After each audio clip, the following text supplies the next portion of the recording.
Democratic Senator Sinema today released a statement basically having Democratic leadership have it with both barrels for not voting on her baby, which is the bipartisan infrastructure package, saying that not voting on it hurts everyday working families and helps sow distrust in government, and that the only reason why that there are divisions in the Democratic Party because that a certain faction of the party is trying to ignore that there has been divisions in the party and that the Democrats are trying to ignore those divisions and yada yada yada yada yada yada yada yada yada. Okay, first to the divisions part.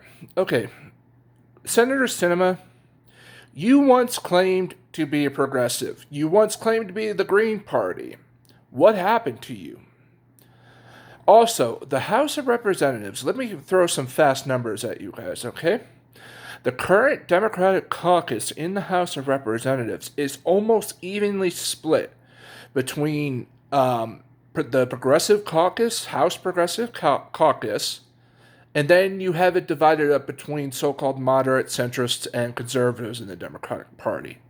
So show some respect because the progressive bloc of the so-called Democrats that you are attacking are the ones that actually helped put you where you are. So for you to basically ignore the needs of everyday people is what's pissing people off. And that's why people are angry at you. You claimed that you were going to go to Washington as this big activist, former Green Party representative. You hinted that you were going to work for the Green New Deal, and also you actually once even said that the debt ceiling was stupid. But ever since you got to Washington, you've been literally Mitch McConnell's ally in the Democratic Party. So my advice to you is to either get in line with the Democrats or figure out a way to go join the Republicans or independents. Because also, another thing that has been a political death nail to your career is that ever since you voted down minimum wage, $15 minimum wage, that has pissed off Arizonans. Because actually, Arizona is one of the highest minimum wage, and we actually want $15 minimum wage. We actually have a state law that increases our minimum wage to the cost of living. And it is going to actually go up again next year to something like 1265. And you want to work, or excuse me, earlier in the year, you tried to work with Senator Romney for something lower than what Arizona actually has for the state minimum wage. That's not helping people. Also, back to your so-called good deal.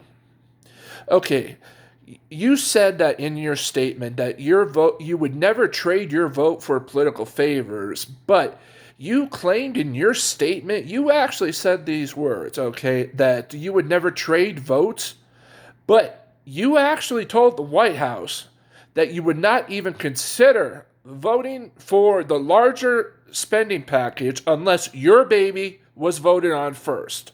So that is hypocrisy 101. And that's another thing that Arizonans can't stand is bad faith political actors, especially Democrats. So, if you blow up the reconciliation package and also your own package, that's fine. But also one of the things that the progressives do have a problem with is that you basically, you were offered $2.25 trillion and you got a bill worth $550 billion that privatized our roads and bridges, introduced P3 programs that were a thing in Australia that didn't work, and now you're bringing it here to America, and it's going to fail. And the government's going to lose revenue, and it's going to be repealed in some form. So I hope you're happy, and, and I hope you're happy because the backlash is going to continue the longer you continue to ignore your own base. Because, yeah, you want to throw stones and claim that, progressives are being the bad guys, but in fact, the base is becoming more progressive. You just don't want to see it.